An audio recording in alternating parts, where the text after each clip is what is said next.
लकडाउनमा घरभित्र बसिरहनुभएका श्रोताहरूको निम्ति आज फेरि एउटा कथा लिएर आएको छु। कथाको शीर्षक छ चुटिएको पोते। यो कथा हाम्रो जनजीवनसँग एउटा सान्दर्भिक कथा हो। नारीहरूले सहेको कथा, उनीहरू रोएको कथा हो। सुन्नुहोस् चुटिएको पोते।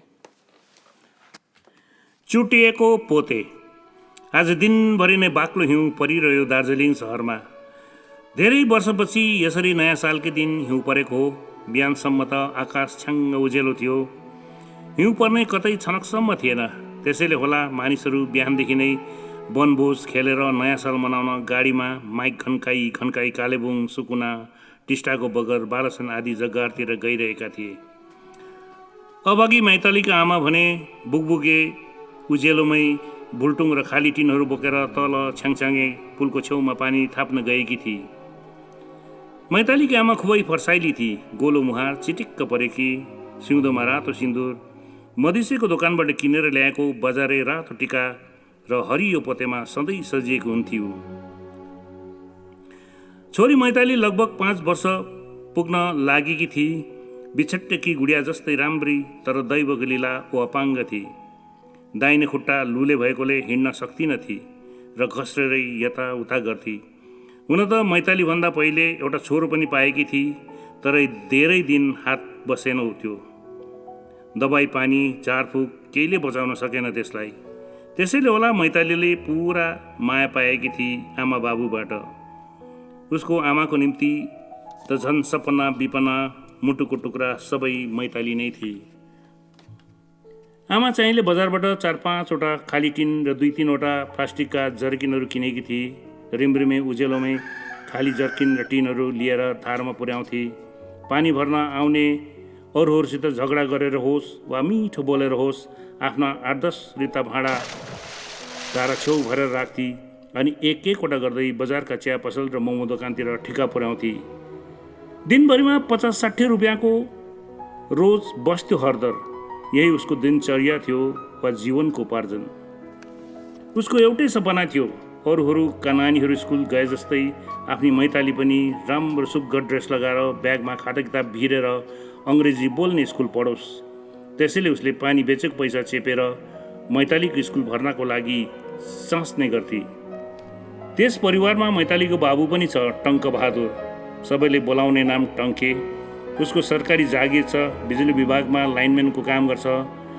काममा नगएर बिहानदेखि नै मातेर चौक बजारका भट्टी पसलहरू चार्दै घुमिहिँड्छ। काममा गए पनि केही गर्ने अवस्थामा ऊ कहिले हुँदैन। बिजुलीको करेन्टै होइन, तर मातेर 2-4 चोटि खम्बाबाट झरेर पनि बाँचेको छ। कति पटक उसको तलब काट्यो, कति पटक सस्पेन्ड भयो, तर लागेको बानी के छोड्थ्यो। उसका साहेबहरू पनि वाक्कै दिक्कै भएर वास्तै गर्न छाडिसकेका छन्। तलब थापेर कहिले घर पुर्याएन। पहिला तारिकको दिन सुदमा पैसा दिने पठान र भट्टी पसलनीहरू उसलाई खोजी खोजी समाते अनि छाती समातेर पैसा खोज्थे जतै भेटे पनि। उसको तलबले महिनाभरि रक्सी खाएको बाँकी तिर्न पुग्दैन थियो। जहिले तैले खाली हात आउँथ्यो घरमा। त्यति मात्र कहाँ हो र, मैतालीको आमालाई केही न केही न्यु थापेर आँखा लगाउँदै 2-4 पैसा उल्टो माग्थ्यो र त्यो पैसा नपाउन्जेल लात घुसीले भक्कु हिर्काउँथ्यो। त्यसको प्रतिफल पहिलो छोरो गर्भमै रोगिएको थियो अनि छोरी मैताली पनि अपाङ्ग भएकी थिइन्। मैतालीकी आमालाई लोग्नेका 2-4 लात गुस्सा नखाई निन्द्रै लाग्दैन थियो। गाउँघरकाहरूले त्यत्रो काण्ड हुँदा पनि मैतालीको आमा नरोएकी सुने, नठुलो आवाजमै कराएकी। उसले पानी बोकेको पैसाले तिहुन तरकारी माडको जोगाड गरेर बिहान बेलुकी हातमुख जोड्ने कोसिस गर्थे। सरकारी जागिर खाने टङ्के भने स्वास्नीको कमाई खान्थ्यो। निर्धक्क निर्लज्ज नाबालिग मैताली आफ्नो बाबुले राति राति मातेर आउँदै आमालाई कुट्दा चाल पाएर पनि उसको डरको कारणले कम्बरमा अनुहार छोपेर ओछ्यानमा निदाए जस्तो गर्थे। प्रत्येक बिहान मैतालीको आमा बुकबुके उचेलमै उठेर मरिच हालेको तातो नुनको चिया ठुलो कलाईको मगमा छोपेर लोग्नेको ओछ्यान छेउमा राखिदिन्थे अनि त्यही मगले 20 रुपियाँ पैसा थिचेर छोडिदिएर पानी भर्न जान्थे। यति नगरे टङ्के धारामै झम्टिन आइपुग्थ्यो र पैसा माग्थ्यो। मैतालीका आमा धारातिर लाग्ने बित्तिकै चिया सट्टै पारेर 20 रुपियाँको नोट बोकी टङ्के छेउछाउको भट्टी पसलमा दैलोमा कामदै कामदै ढकढकाउन पुग्थ्यो। एक बिहानै बोनी बिगार्ने भट्टी पसलहरू बजारमा कतै नहुँदा उसलाई यसरी नगद नै चाहिन्थ्यो पैसा। 2-3 गिलास सट्टै पारेपछि मात्रै काम नछाड्थ्यो टङ्के। टङ्केले पनि आफ्नो छोरीलाई खुब माया गर्थ्यो। बिहानै रक्सी पिएर घर फर्कँदा 1 रुपियाँ चाहिँ छोरीको लागि उबारेर भए पनि कागजमा पोको पारेर खस्ता बिस्कुटहरू ल्याइदिन्थ्यो। बाबुले छोरीलाई गरेको त्यो मायाको दृश्य देखेर मैतालीका आमाको आफूमाथि भएको क्रूर अत्याचारलाई सर्वस्व भुलिदिन्थे। ऊ दुःखभरिको सागरमा डुबेर पनि मैतालीकी आमा बाँच्नुको उद्देश्य छोरी मैताली नै थिए। मातेर होस्, रिसको झोप आओस्, तर अपाङ्ग छोरीमाथि कहिले हात उठाएन टङ्केले पनि। आज बिहानै छ्याङ्गैदेखि नै आकाशबाट झन्डै 9-10 बजीतिर अचानक रुवाको बुवा जस्तै हिउँ पर्न थाल्यो। सधैँ पानी भर्ने पँधेरीमा जाने बाटो पनि हिउँले पुर्न थाल्यो। बाटो साह्रै चिप्लो भएकोले साथै होटेलवालाहरूलाई पनि अब त्यस दिन पानीको खाँचो नपर्ने भएकोले जर्किन र टिनहरू खाली गरेर मैतालीका आमा सोझै घर फर्की। होटेलवालाहरूले यस्तो अवस्थामा हिउँ नै पगालेर पानी बनाइ चलाउँछन्। मैतालीको आमाले मनमा नै भनी, ठिक्कै पर्यो, आज नयाँ सालको दिन पनि हो, बिसाउन त पाइयो। बिहानैदेखि दार्जिलिङमा नयाँ साल मनाउनेहरूको धुइरो थियो। अझ प्रकृतिको वरदान भएरै यसै मौकामा हिउँ परिदिएको कारण पर्यटकहरू पनि सिलगढीतिरबाट उहिरिएका थिए दार्जिलिङ बजारैभरि। मैतालीका आमाले पनि छोरीलाई सिङ्गार पेटार गरिदिई आफूले पनि सिउँदोमा सिन्दुर धसी सिसाबाट नयाँ रातो टिका उब्काएर लगाई सक्कली देखिने नक्कली सुन भएको हरियो पोतो चौबन्दीको बाहिरबाट देख्ने गरी लगाएर हाते ऐनामा आफैलाई हेरेर मुसुक्क मुस्कुराएर हाँसी बाकसबाट माइत घरबाट दिएको बिहेको त्यो रातो साल निकालेर ओढ्दै छोरीलाई अँगालोमा बोकी उकालो लागि चौरस्तातर्फ हिउँ परेको हेर्नलाई। हिउँ बाक्लै परेको डल्ला बनाएर खेलिरहेका थिए ठिटाठिटीहरू, स्थानीय मानिसहरू अनि पर्यटकहरूको चहलपहल निकै बढेको थियो। मैतालीलाई चेपेर उसको आमा चौरस्ता पुग्नलाई उखालिँदै थिए। चोक बजारको बीच सिँढीमै उसको जम्का भेट मातेर टुन्न भएको लोग्ने टङ्केसँग भयो। टङ्केले यताउति केही नहेरी चुल्टो समातेर मैतालीका आमासित घुस्सी र थप्पड वर्षाउन सुरु गर्यो। कहाँ घुम्दैछस् द कचेरी? कुन चाहिँ तेरो नाठालाई भेट्नु गएको लुकी लुकी? धारातिर गएर यसो 2-4 पैसा कमाउने काम गर्नु छैन? आफू त खत्तम भइस मैतालीलाई चाहिँ किन तँसित लानु पर्यो? के यो पनि कसैको नासो हो? त्यसको बाउसित भेट्नु लगेको? भेटेको दिन चाहिँ नि तिमीहरू दुवैजनाको चट्टै छिनाइदिन्छु, बुझिस्? कराउँदै उसले आफ्नो स्वास्नीलाई हिर्काउनुसम्म हिर्कायो। मैतालीको आमाले विवाहको चिनो स्वरूप प्यारसित पहिरेको हरियो पोतेका दानाहरू चुडेर भुइँमा छरपष्ट छरिए। उसको नाकबाट रगत बहन थाल्यो। यो देखेर छोरी कालिएर रुन थाली। छेउछाउ हिँडडुल गर्ने भिडभित्रका अनुहारहरू पनि लोग्ने स्वास्नीको झगडा भनेर मुख दर्शक चाहिँ आफ्नो बाटो लागे। आफ्नो रातो सालले नाकबाट बगिरहेको रगत पुस्दै मैतालीलाई चेपेर आमा चाहिँ आफ्नै सानो झोपडीतिर फर्की। घरको ढोका थुनेर ऊ धेरै बेर रोइबसी अनि आफ्नो जीवनको यथार्थलाई कोसी। आमाको विदीर्ण अवस्था देखेर मैताली पनि धुरु रुन थाली।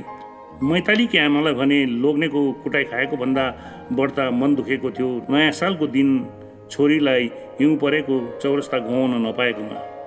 अनि आजसम्म जे जस्तो दुःख भए तापनि उसको वैवाहिक जीवनमा बाँधिरहेको त्यो हरियो पोते चुडेर टिप्नै नहुने गरी भुइँभरि छरपस्टिएकोमा। सारा दिन रोएरै बिताए आमा छोरीले। जब रातलाई निम्तो दिँदै पहिलो जनवरी साँझ आयो, आफूसित कहिले नदेख्ने मान्छे लिएर टङ्के भित्रियो घरमा। यतिन्जेल मैताली निदाइसकेकी थिए। टङ्केले आफ्नो स्वास्नीसित त्यो अपरिचित व्यक्ति सामु अभद्र व्यवहार गर्दै पैसा माग्न थाले। लाचार मैतालीकी आमाले बाकसबाट पैसा निकालेर दिन बाध्य बनी। अबला मैतालीकी आमाप्रति त्यो अपरिचित मातेको मान्छेले पनि आफ्नो पतिको दयनीय अवस्थामा फाइदा उठाउँदै अभद्र व्यवहार गर्ने दुस्साहस गरिरहेथ्यो। पैसा पाएर टङ्के काँड जस्तै भट्टी पसलतिर हान्ने त्यो टङ्केसित आउने अपरिचित व्यक्ति भने टङ्केको कोठाबाट निस्कन नामै लिएको थिएन। मैतालीकी आमाले साहस बटुलेर त्यो अपरिचित मत्थु मान्छेलाई खचेटेर दैलोबाट निकालिदियो र छिटकिने लगाइदिए। अबेर रात ऊ घर फेर्कर आउँदा लाचार अवस्थामा मैतालीकी आमा घोप्टो परेर ओछ्यानमा सुख सुकाउँदै थिए। त्यो मान्छेले के गर्यो तँलाई? बिग्रे कि आएमै भन्दै ओठमा चेपिरहेको सिगरेटको झिल्का उसको गालाभरि जोसिदिन थाल्यो टङ्केले। यदि मात्र होइन, लात र घुसाको बौछार पनि छँदै थियो। स्वास्नीलाई कुट्दा कुट्दा थाकेर टङ्के कति बेला ओछ्यानमा लडेर जोड्न थाल्यो थाहै भएन। मैतालीकी आमाले घुरिरहेको टङ्केलाई निर्नमेष हेरे। हिजोसम्म मत्थु नै भए पनि आफ्नो लोग्नेप्रति अगाध माया र श्रद्धा थियो। हृदयको एक कुनामा सरकारी जागिर भएकोले गर्व थियो। अफिसका बाबुहरूको घर परिवारमा बिहे बटुलको निम्ति आउँदा बन्ठानेर लोग्नेसँग मैतालीलाई बोकी पुग्न पाउँदा ऊ आफैलाई कति भाग्यमानी ठान्थी। जीवनलाई कतैबाट पनि नचियाएर रक्सीको घ्याम्पामा डुबी आफ्नै पौरुष अल्प आयुमै गुमाइसकेको टङ्केको अनुहारलाई सुतिरहेको अवस्थामा हेरेर टिठ्याई मैतालीकी आमाले। त्यो रात मैतालीकी आमा एक चमक पनि निन्द्रा परेन। नाना थरीका कुराहरूले मनमा अड्डा जमाए। विचारको हाट बजार भयो उसको मस्तिष्कमा रातभरि। आफ्नो आजसम्मको जीवनलाई उसले त्यो अनिदो अवस्थामा कदेखि यहाँसम्म नै एकपल्ट दोहोऱ्याएर पढ्ने प्रयास गरी मनलाई फक्काई फुस्लाई राख्ने ठाउँ त्यो घरको कुनै कुनामा पनि देखिनन्। मैतालीको आमाले बुकबुके उज्यालोमा सधैँ चाहिँ मरिच हालेको तातो नुनको फिक्का चिया बनाइदिई लोग्नेको निम्ति आफू सुत्ने सिरानीको खोलभित्र हात हालेर छोरीलाई नर्सरी स्कुलमा भर्ना गर्न भनी यत्रो दिन लोग्नेको आँखा छलेर बचत गरेको 3,000 रुपियाँ निकाली त्यो पैसा चियाको कलाइको ठुलो मगले टङ्के सुतेको छेउको टेबलमा थिचेर राखिदिई सधैँ त्यो 20 रुपियाँ राखिदिने जग्गामा मस्त निन्द्रामा परेको भविष्यविहीन त्यो अभूत अपाङ्ग बालिका मैतालीलाई उठाएर च्याप्प चेपी छातीमा अँध्यारो कोठाको कुनामा लडिरहेको आफ्नो जीवन सर पानी बोक्ने रित्ता टिन र जरेकिनहरूलाई अन्तिम पटक निहालेर हेरी अनि दैलोको छेउको काँटीमा झुन्ड्याएको पानी बोक्ने नाम्लो मात्र आफूसित लिएर हिउँको त्यो चिसो सिरोटोसँगै ढोकाबाट बाहिरी ऊ। दार्जिलिङ सहरमा हिउँ पग्लिएकै थिएन। कथा यही समाप्त हो। म शमशेर अली, सम्झना निवास, कालेबुङ।